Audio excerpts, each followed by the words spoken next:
Testing.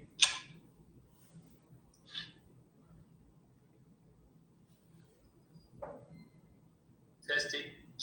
Looks to be working fine. We'll see you in a few minutes. Testing. Looks to be working fine.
Hello, hello. I hope everybody can hear me. I can only see the screen. Let me go back to the streaming. If you can kindly indicate if you can hear me all right. Does the voice come to you? Mikko and I tested this before this morning and just a moment ago with positive results. Just want to make sure that everybody can hear before we dive into it. Great to see you all. I see Mike McMahon, Charlie Edwin, Mike Douglas, Tom Smith. Thanks, Tom. Gilbert Sweden can hear us. Paul Hession. Hello. Hi, Haftor. Thanks, Liam. Very good.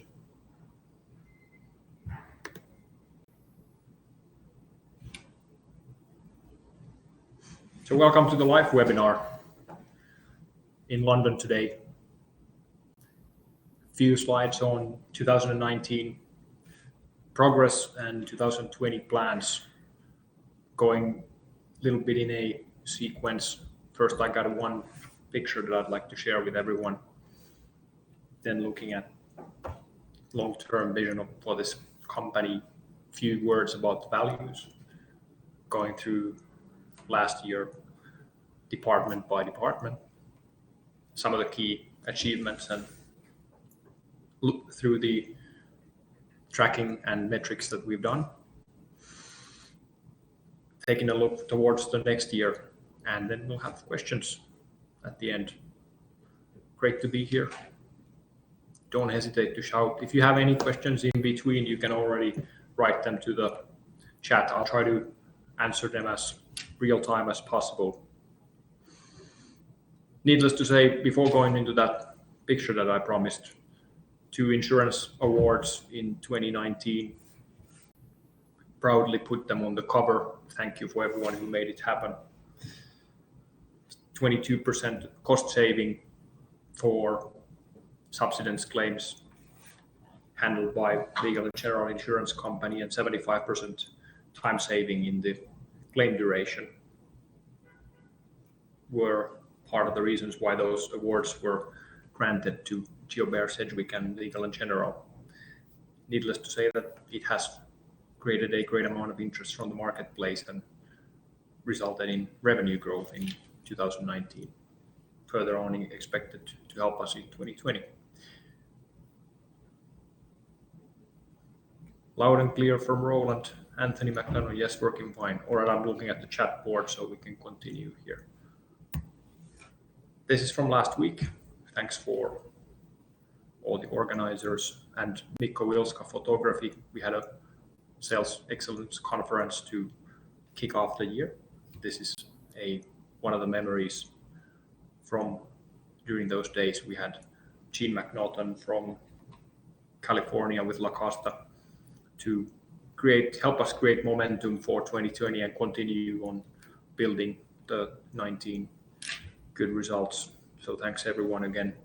And for the ones that weren't there, we missed you, and hopefully we'll get a chance to gather in a other occasion going forward.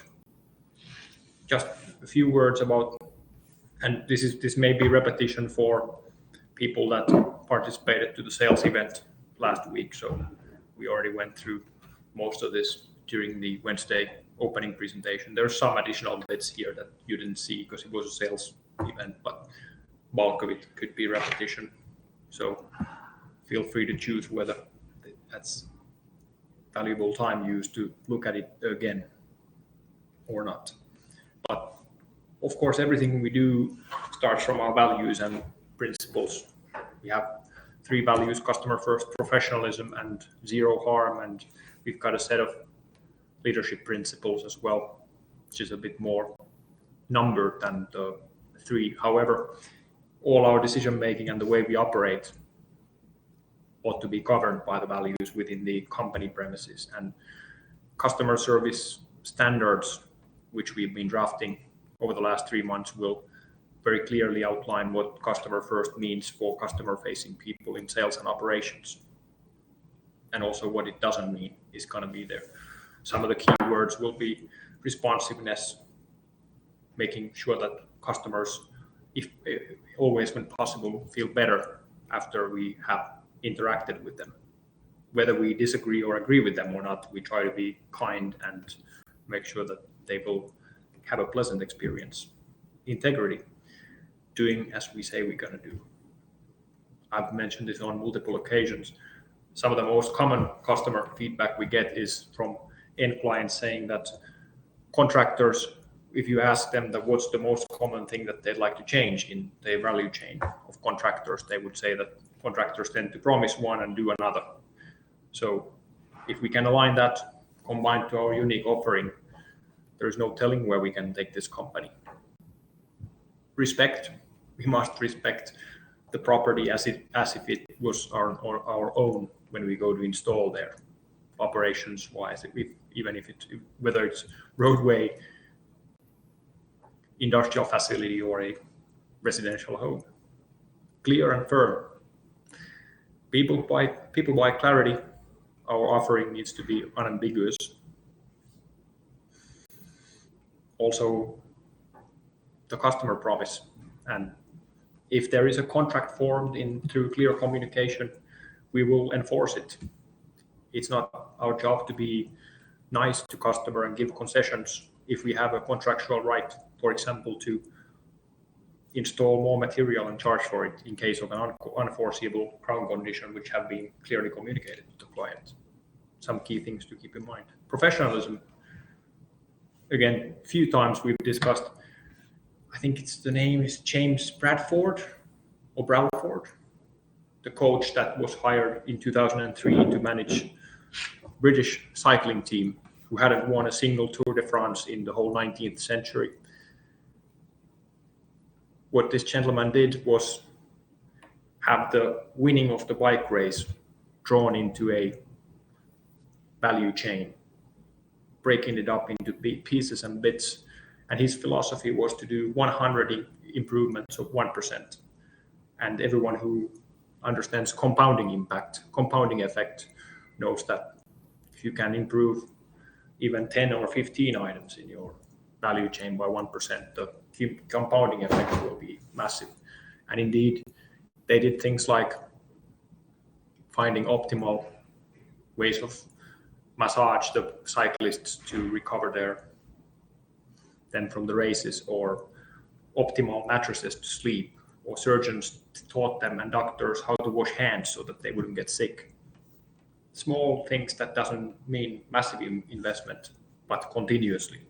And indeed, they went to win 5 Tour de France medals, Tour de France competitions, and 60% of cycling Olympics in Beijing Olympics in the next 5 years. So that was phenomenal, and that's some of the reasons why we've been having value chain workshops and working on value chain. That's professionalism, continuous improvement, trying to constantly find ways to create incremental gains throughout the value chain. Zero harm, impeccably important, especially in the business where we can have fatalities if we don't take all possible precautions to make sure that everyone in this company is safe, physically safe and psychologically safe. We need to have an environment free of blame, and people must be able to disagree openly and ask questions. Feel like there is a supportive environment. It doesn't mean that leadership must always agree, but fair conversation should be held, and at the end somebody needs to make a decision. We keep following these values and other principles, we have possibility to make this the world's leading geopolymer injection company, world's leader in non-disruptive ground engineering, and we've quantified that we can create massive socioeconomic and direct cost savings for governments in infrastructure, where market potential is immense globally. We've been doing this for 38 years, and the plan is to productize the business concept so that it can be scaled to other markets. Primary focus being in our current 5-year plan and in our current markets. And why we do that? By making sure day by day that the geopolymer injection becomes the go-to method where it can become go-to method. So understanding what we can and can't do, paramount importance, and getting into client specifications to enable our able customers to choose the right type of solutions.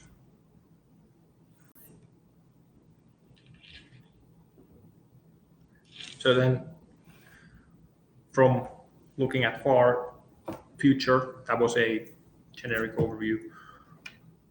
2019 health and safety. Thank you for Bruno keeping score on our health and safety. You see, we are tracking increasing amount of things, accidents involving injury, more or less 7 days off. Accidents involving damage to property and services, but no injuries. We've got quite a few service strikes in the first 8 months of the year, which then luckily toned down as a result of some of the corrective actions that the team took in the UK. Near miss reporting, spills, blow-offs, site safety inspections, total days lost time. It's not, we don't target to have a lot of figures here, but if we have zeros, that also means that we are not likely being very honest or not doing it. So it's better to have all near misses because we know they happen anyhow weekly, reported, or as many as we can, rather than letting them go, because by keeping track of them, we can prevent and notice patterns of items that can cause more serious accidents going forward. And this is why we have created a campaign to issue money to charity every time somebody reports a near miss. So there's going to be I'm going to have to say from the top of my head that it's a £5 note going to a chosen charity, and correct me if I'm wrong. That's my current recollection, but there will be charity money raised every time there's a near miss card returned. So I highly encourage, and we've continuously been training what is a near miss and what isn't, and that will continue. But one of the key, what success looks like in health and safety culture is that everybody has courage to tell each other off if there is no safe, on anything unsafe in a company, whether it's site operative telling to a chairman that you need to wear right type of safety boots without fear of being disciplined or treated badly. Of course, if there are guidelines that we have set, trained, monitored, and they are still not being followed, then there will be disciplinary actions. But that's not the aim of it. The aim is that everyone would be open, transparent, and share information so that we can all be safe. Net Promoter Score, measuring our progress with customers.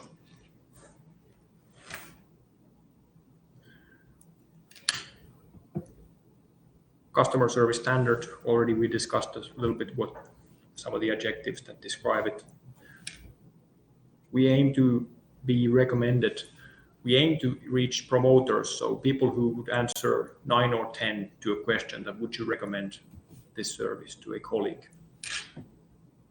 This 52 represents a difference between promoters and detractors, percentage detracted from each other, deducted from each other. So it means that we have had much more promoters than detractors. Thank you for everyone who is collecting weekly customer feedback. It's immensely valuable. We have leadership team members calling customers frequently, and now we have started to call customers as well that are not happy to get even more realistic view. But great work everyone to get a 52. That's considered a high score, even if it isn't from all the jobs that we've delivered. It is still fantastic testament, and we see good customer feedback every week. Opportunities by month, marketing department, and also proactive meetings. We grew 20% in 2019. We had a seasonal impact from year 2018 hot summer. We've been able to grow opportunities 8 years in running, so that shows arguably that our contemplations about the market size have so far been accurate. And we believe that the market is growing for various reasons. We have mega trends like urbanization, Western lack of financing in infrastructure, and so on and so forth. Weather patterns, global warming, that impact the way the ground is behaving and thus causing us new business. Also, us learning and being able to educate people on what we can do with geopolymer will increase those opportunities. Resi B2C, so these are direct homeowners, 14% growth. Great work, digital marketing and high responsiveness, some of the keywords. There are some statistics there from UK. You can take a look, 7 million households, owned by 65 year plus without mortgage. More households in Britain owned by people without mortgage than with one, and 63% own the home they live in. Of course, household can mean a flat or a house. Resi B2B, this has been done largely by Alex and team, 48% growth. Also, hot summer has impacted. Now, insurance market knows more what we are doing, thanks to the clear offering and good networking. Here's some stipulation on the market potential. So on an average year, not an event year as they call it, 14,000 subsidence claims. This is in the UK where home subsidence is insured, 65% invalid, 4,900 valid claims, 1/3 applicable to GeoPair. So we could have 1,600 cases, conservatively estimating that our average job size per annum, and this is probably the most tangible market potential definition that we have. Social housing, over 4 million homes were rented from councils or housing associations.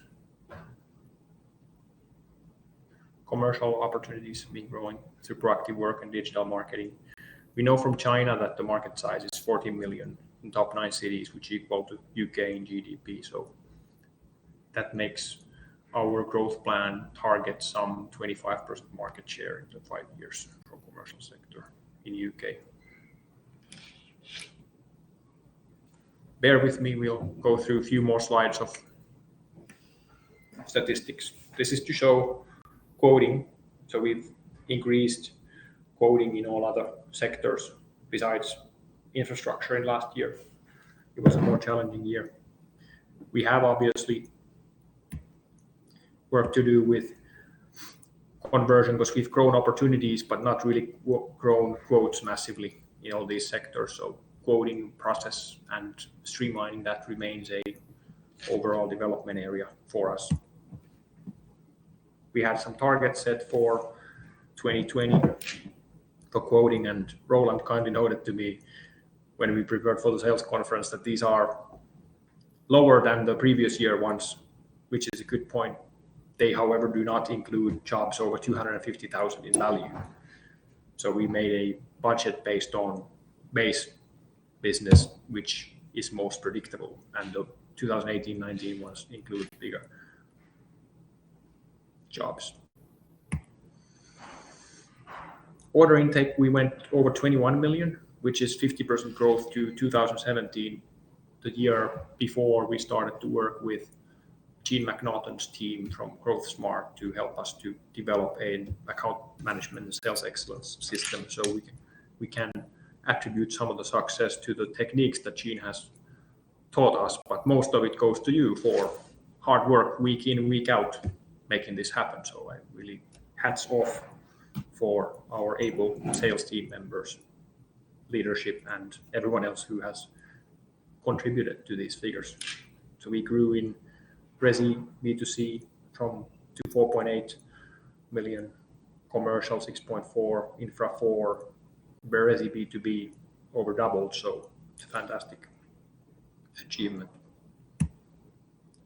And targeting for 2020, we continue further on to increase conversion rates in Resi B2C, B2B, commercial, and infrastructure is without larger projects. This is based on the base business targeting. Notable is that both 18 and 19 include large contracts. We've been working with value-added pricing for a while. 24% increase in quoted price per kilogram from Q1 to Q4 in 2019. Win ratio has gone up at the same time, which means that increasing price does not make it less likely to win the deal. And there is various reasons to this. Number one is understanding the alternative solution, which more often than not includes excavation and significant downtime, business interruption, socioeconomic costs, and what have you, thus justifying a higher price from GeoPair. Against resin injection competition, our track record, according to our clients, is unparalleled, combined to some of our insurance-backed warranty products and high-level responsiveness, among other things, which have caused clients to choose us over traditional alternatives, even though the price has been higher. This might be harder to read. We basically have here our sales team members stack ranked. James McCauley as a winner. We got 5 metrics here because when we look at the leading indicators, weekly activities, that pretty directly will tell us what the profitability and order intake is going to be. James was the winner of Core 5, so proportionately best in all the metrics. James Wilson had most orders. Kevin Doyle, biggest individual order. Mateusz Wyrwalski, best technical quality, meaning least amount of complaints compared to his order intake amount in pieces.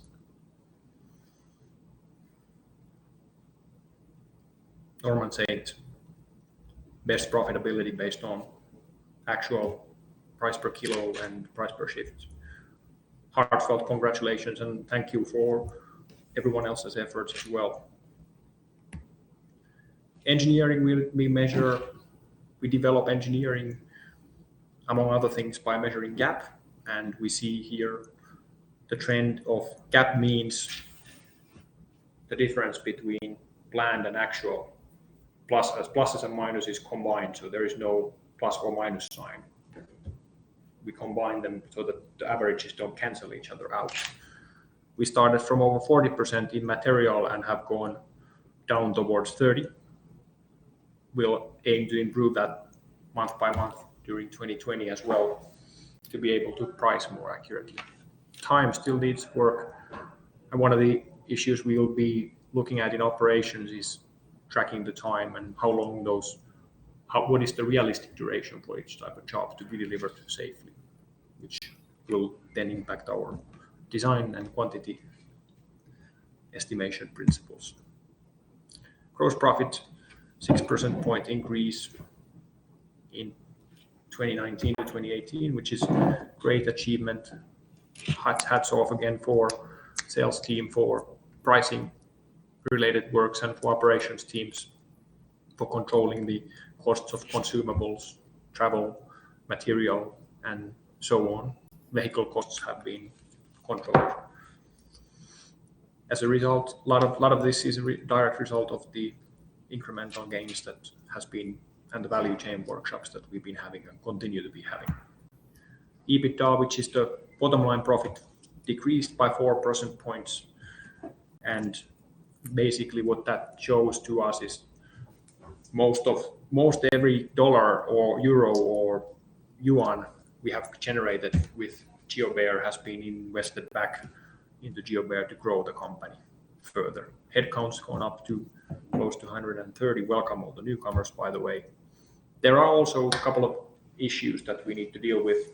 The way we do things from historical, what got us here will not get us to our destination, and we need to make a little bit of changes in the way we operate on certain areas to make sure that profit isn't unnecessarily leaking out of the company if there is something we can do about it.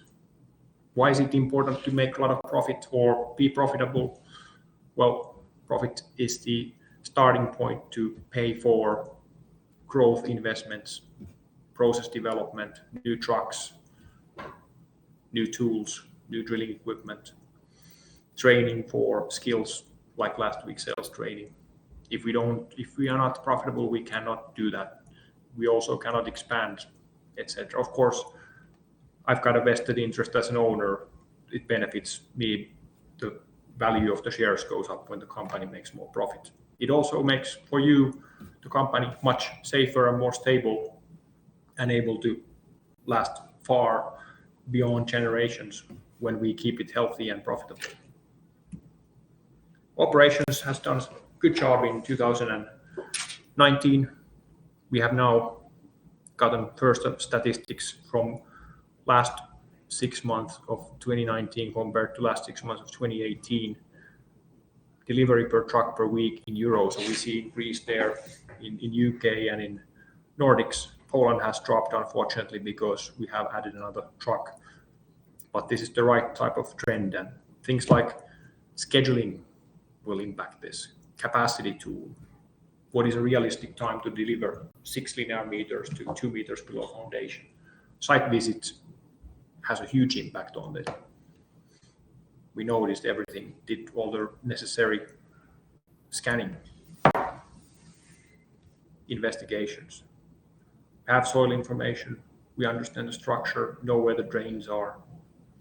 scanned for services, informed if there is parking/other access limitations, made a level survey, checked the voids underneath the slab, excluded all uncertainties in the quote, made sure that either we agree with customer that here is what we're responsible for, here's what they are responsible for, and if we take extra risks, then we monetize them. Things like that impact production per truck per week.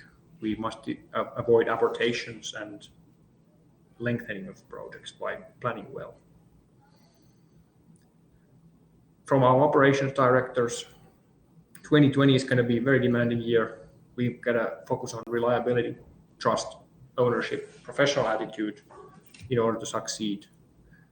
We must do the job correctly according to the job pack, and the job pack needs to be correct if that's the case. If it isn't, call the office. And not receiving complaints or retreats. This is a team effort. I'm not saying it's fully operations related. Complaints and retreats can be caused by any breakdowns during the value chain, starting from receiving the opportunity. So we need to all pay attention. Treat the customer's property as you own with respect. And this is a picture again by Mikko Wilska of our new commercial director in Poland, Mr. Nozewski, from last week's conference. I hope you don't mind me putting it up here. I know you have a good sense of humor, so I took the liberty of putting it. 10% growth or 11% in net sales, so we had 24% growth in order intake, which we didn't manage to deliver all of it in 2019. So we have already healthy pipeline and order book for 2020, which looks more promising than ever to reach a record year, given that we keep working hard and doing what we have been doing and taking these development plans and, let's say, creating tangible customer value to achieve recurring revenue to the mat, as they say. We can reach 25 million and more in net sales in 2020. Some of the key performance indicators from human resources, we will put more focus on this even this year. Time to recruit, so this is average from all markets. It takes 4 months to find through recruitment channels a new professional to be hired to sales, and 3 months with our current training programs. On average, looking at across all hires for people to start producing their agreed weekly targets. Operations, slightly faster to find professional people to join us. However, the training program probably still needs work a bit.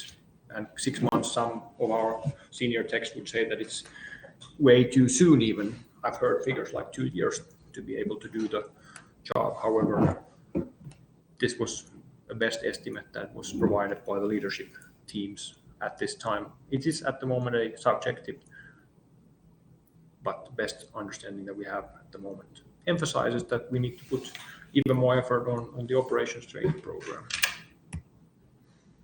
So now, complaint amounts. We need strong teamwork because the complaint amounts are high. We had 250 resi complaints, few tens of com and few infra complaints. So it is mostly in the fast moving and high volume residential business. And every time we have a complaint and we go back to site or send someone there, it's away from the productive day-to-day business. So we have estimated that the cost of these complaints has been over €1 million during 2019. And it's not pointing a finger to anybody. We see there are many different reasons for them, or these are symptoms why clients contact crumbles. Somebody left the patio unclean, future settlement. We have taken liability for design and building keeps moving. Maybe we need to re-look at what we promise on the site or make sure that our designs are correct. Some of these things are being looked at. Of course, it could also be that the design hasn't been implemented correctly. So as you see, anywhere in the value chain, we can have a break. Drains, we can fill drains what is the optimal distance, what to do to avoid that, and so on. Scope not fulfilled, we overpromised, something else broken, and other. We've had numerous workshops and we will keep having them, and I'll really really look forward to and welcome everyone's input to tackling this challenge. We are averaging now 5 complaints a week, and the aim is to get 1. So there is some process work to be done. Here is statistic on residential orders versus complaints per person. So we have normalized out all operational failures and looked at resi because of the fast moving nature of it based on the equivalent statistics. So please take a look at this, and if you see your name there with high amount of complaints, of course you may have high amount of orders. Just take a look and see those cases that you knew came back as complaints, and what is there something that causes a pattern, or are they all individual ones? I don't know. We'll be looking at complaints with more intensity in 2020, and your input more than anyone it would be valuable. 2020 sales action plans.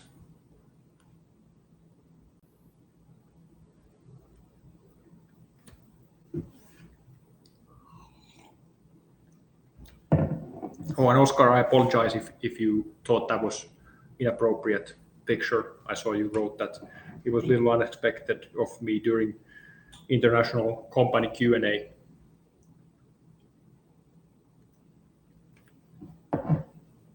Let me know what I can do to clean up the mess for you.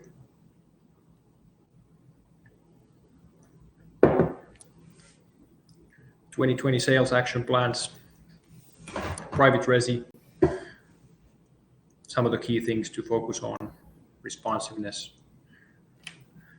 agreeing what is the responsibility of area manager during the process, quality, value-added pricing, quoting on site, continued training, which we discussed last week, B2B resi, target account management, quality, again, role clarity between customer service, area manager, value-added pricing, training. We aim to continuously improve gross profit and the revenue with new sales professionals that we have and some of the new key accounts. We expect that we can grow the revenue with faster pace than the fixed cost, which would result into the higher bottom line profit growth. As mentioned, quality will be a key issue. Commercial, understanding our client, both commercial infra and private resi, B2B resi sectors, we are creating stakeholder maps to understand how the customers organize themselves and clarifying our offerings so that we can have tailor-made pitch decks and deliver tangible value, which is tailored to the customer's problems.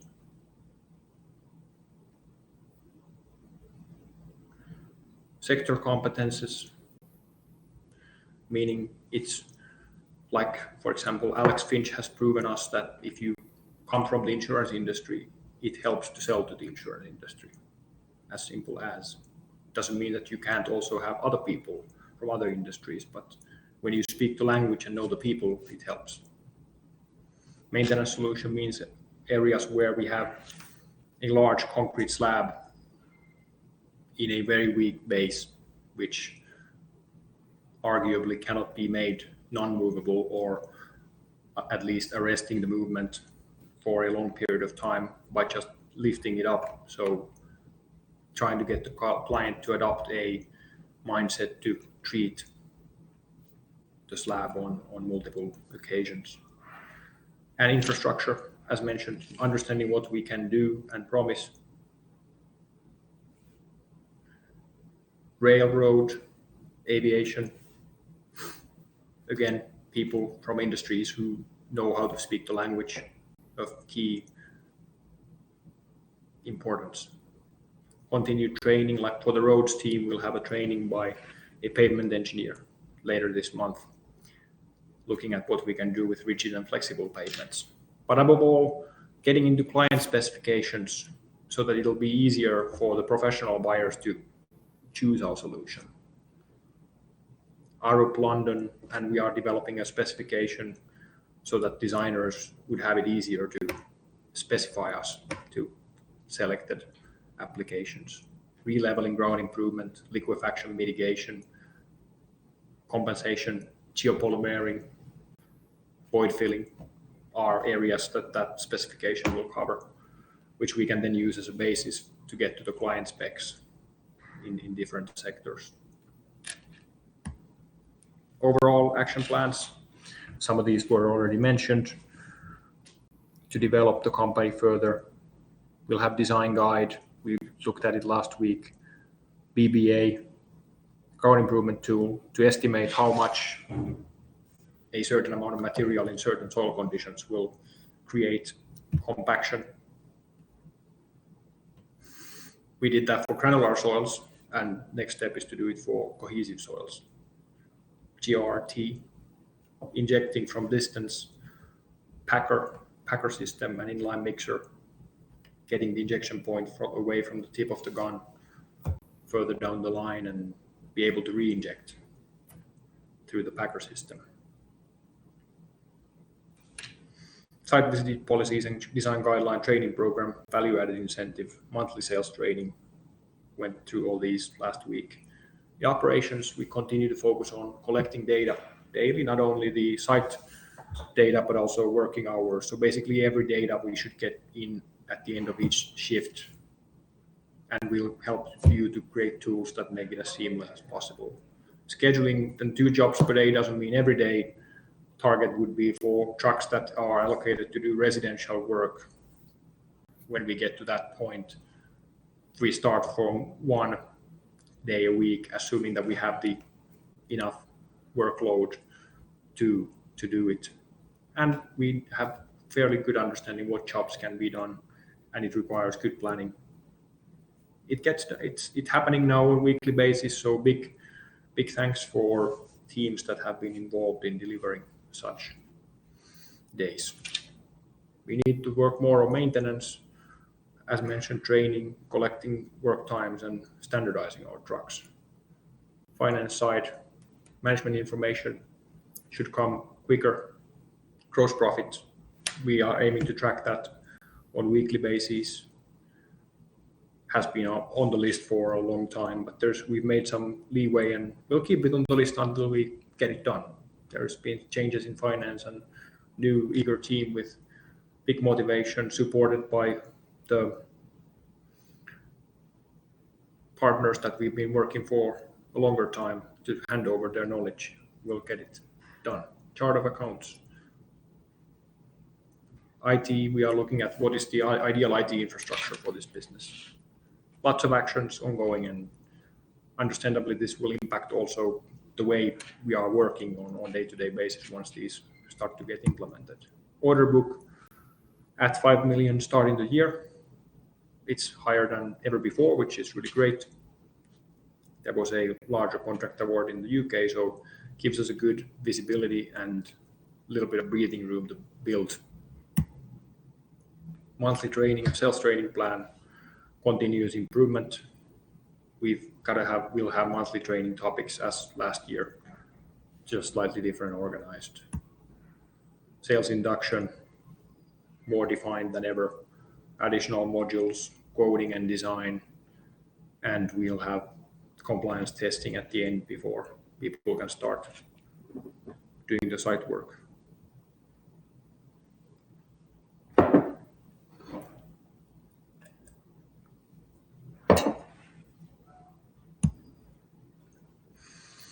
Here's an update on the operative organization. Let me know if you have any questions. I've been sending steady amounts of updates over the last few months, and we'll have an induction coming in the next 6 to 8 weeks.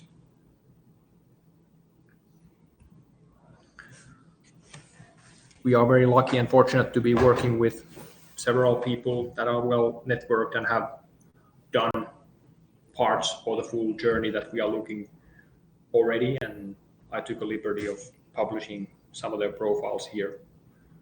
So you have met not every one of you, but there are people in the organization that have been in touch with these gentlemen, and they all represent the idea that when you have a person that has already walked through what we are aiming to walk through on some area, whether it be engineering or political connections or managing a growth company as an owner or sales leadership, it's easier to get to where we want by modeling these type of successful individuals, and we are very grateful to have them accompany us on the journey. Thank you very much. That's a brief update on the 2019 and 2020 plans.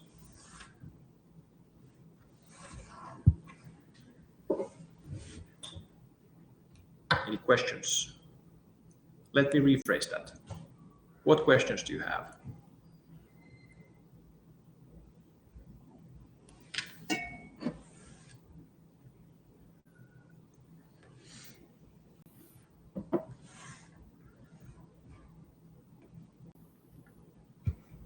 Got 67 people online. Be really curious to hear. We had a little bit of a Q&A in sales event last week.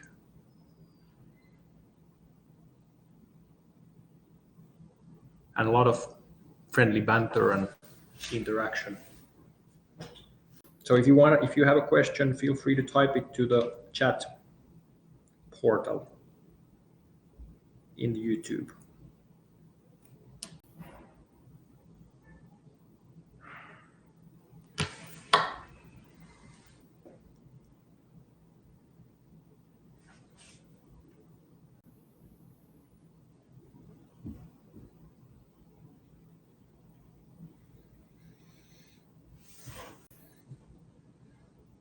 You can make comments as well.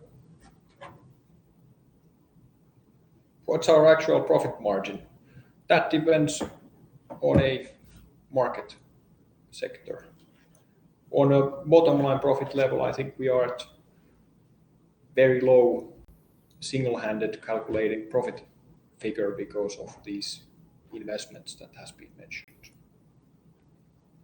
UK obviously is the most profitable business unit, and we have had a recreation of the Nordic organization, which makes the profit and loss figures look not so nice. China did not finish large projects last year except for one, which with the fixed costs that we have been carrying makes it a loss-making business unit. So in a nutshell, we have Poland and UK making profit and Nordics and China last year making loss. So those cancel each other out, plus all the new investments and items that relate to development, such as value chain workshops, sales trainings, and new trucks, what have you. Plans for injection unit expansion. We just had a operations meeting that we have enough capacity now with trucks. We put all the estimated projects to a timeline and looked at our sales development, because we aim to create growth in resi, and of course we need to be able to secure the ongoing movement of monthly deliveries plus large projects. And understandable question from Kevin, who has delivered a large contract, and we have other ones in the pipeline, but we have enough injection equipment. If any, the bottleneck will be getting our new joined technician professionals trained with the quick enough speed to be able to readily operate with new technology in these projects. And for that reason, we have just appointed a very able new interim VP operations to work with the operations teams to develop those programs. And then we have Will customer service, get a UK bonus, and we have record breaking year. I love the candor.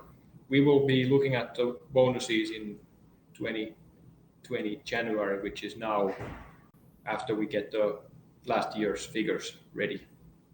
Some people have already asked, and we have a bonus scheme which is tied into the EBITDA, so that's going to be the starting point. We will look at whether it kicks in with the last year's figures, and then we will operate from there.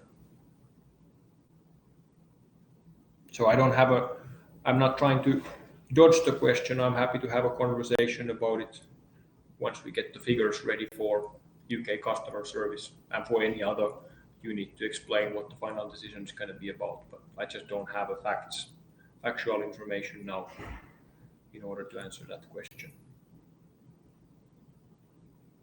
And Nicholas, you're welcome.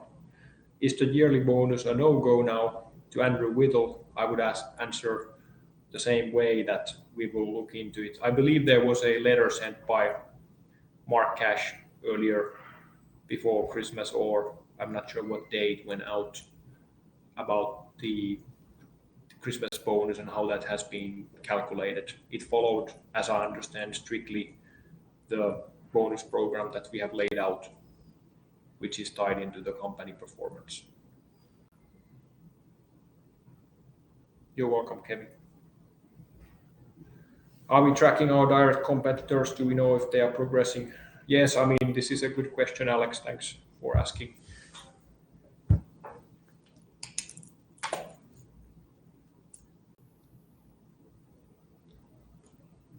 It depends on the market.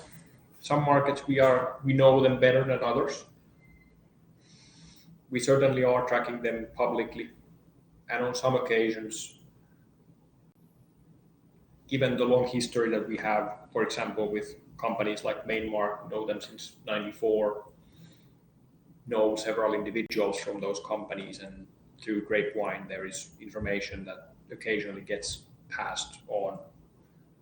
So I'm able to contemplate a state of various of these, let's say, larger resin injection companies in the world, simply because of the networks that have been created and have been kept over the years. So I know fairly well where they are doing. We need to make sure that we are focusing on our own game and continuous weekly improvement. For a fact, I know that no one else is doing that. So if we stick to our guns with that and listen to our clients, we will be well off. You're welcome, Anna. But that to be said, still we shouldn't underestimate people, but or companies, and we won't. But and it's also at the same time, it would be nice to say that we are progressing the fastest, but that would be a biggest mistake from someone from my position to say something like that. So I'd rather say that let's keep our eyes open to see if there's something that we like that they are doing, and otherwise focus on our own game, like in team sports.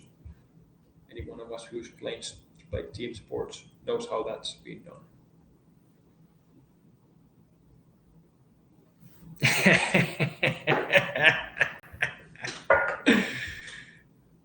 Hey Jeff, thanks for that. It's a little bit of an inside joke. We had a public speaking training last week, so Jeff's kindly complimenting here. Appreciate that. So there's a question to Rob.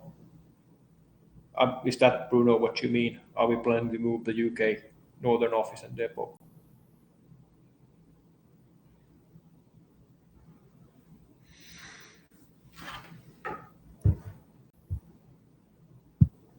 I'll let Richard answer that question of the UK Northern office and depot.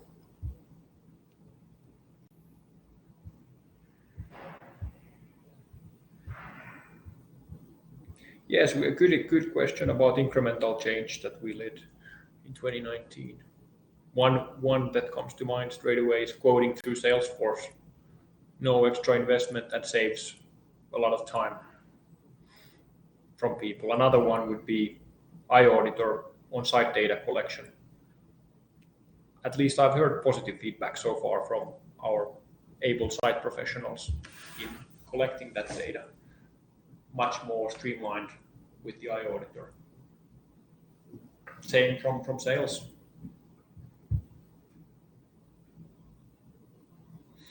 Pricing policies, perhaps more.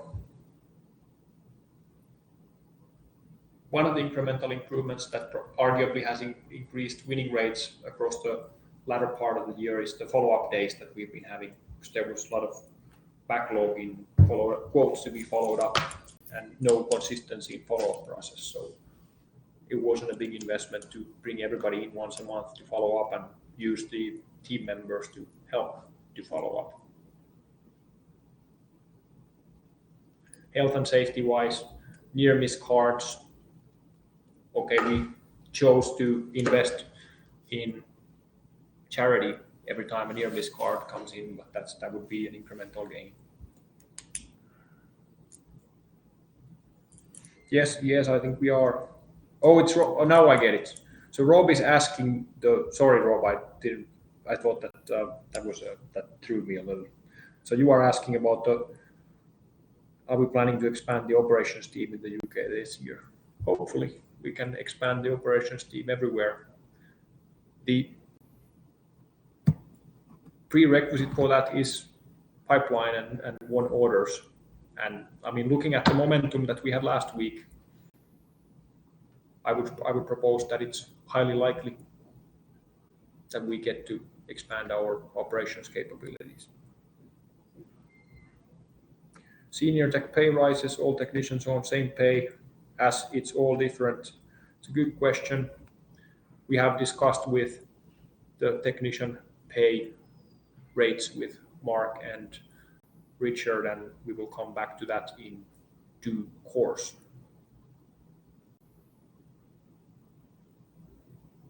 And that's again not an attempt to avert the question. There is, however, a development item related to that topic that we do need to discuss.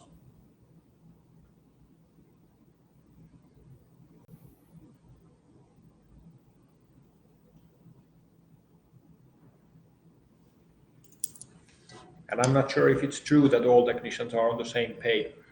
I don't have those monthly sheets in front of me, but if somebody can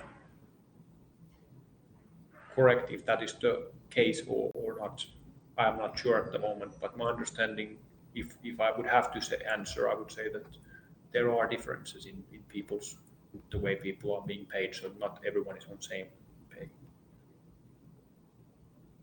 Design of trucks, yes, we're going to standardize them, definitely. Absolutely. I remember that one site visit that we did, not so, I think it was in August. And that's going to be one of the things that Mika and I are going to be working on, is to standardize the truck layout. We've done a standard truck layout on quite a few occasions, but let's now put them on a same place. And I'd love to get your input, Nigel, and people, you who would know best are you who work with the trucks, and your input should be very carefully listened before making the next version. I don't know how to do that well, so I will be seeking your counsel. Carol, third truck for Poland.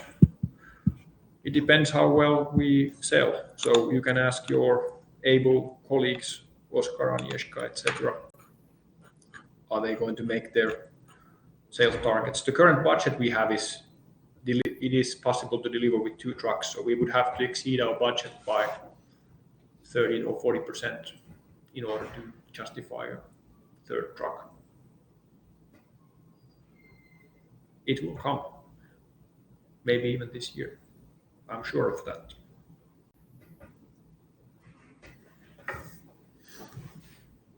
Got 4 minutes.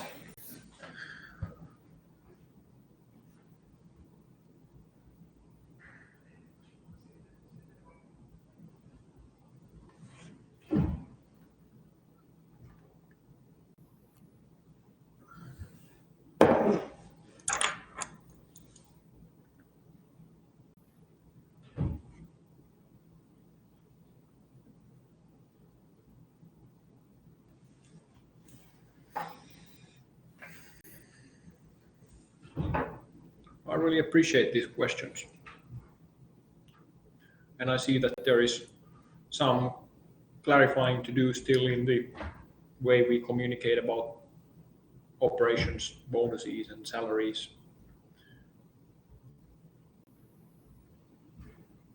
That has, in my opinion, the communication amounts with Mark on board have improved vastly, and the clarity is very good.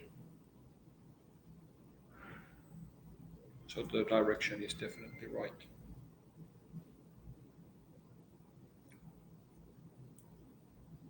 You're welcome, Mike.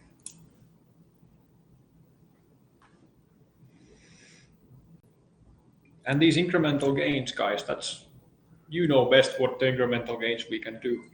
So don't hesitate to reach out. When we have value chain workshops, that's the whole point of those value chain workshops. For you to take some time off from doing the day-to-day job to brainstorm how might we shift things to make it a bit easier and possibly increase the productivity. Geopolymer development, it's these client specifications, GORT, the Packer system. We have a piling product which we could develop, but at the moment there has been enough to do with our existing offering, so we haven't chosen to invest the money, but that's in the radar for the coming years. But as mentioned, biggest improvement or biggest development areas would be standardizing the offering and getting it into the client specification, making the geopolymer injection go-to method. Also, there was a suggestion to look at alternative chemical grouts, so we are putting a little bit of effort on that, but that's on a slow burner because there hasn't been massive opportunities that we would have missed because of not having that competence.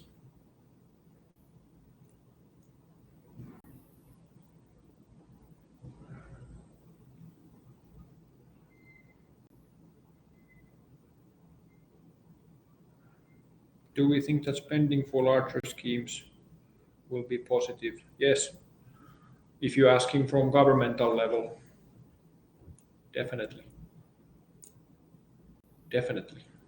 All the feedback that I get, I mean, everyone can read from media that Brexit certainty or more certainty around Brexit is better for investment. And that's certainly what our connections in the politics also tell, that the infrastructure spend is very likely to be released a lot more in 2020 compared to 2019.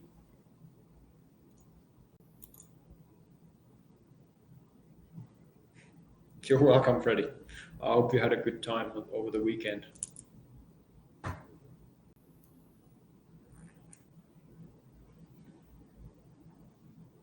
Okay. If you have any other questions, don't hesitate to follow up. I really appreciate everyone's efforts and time. Let's go for another record year and have a great evening. Thank you so much.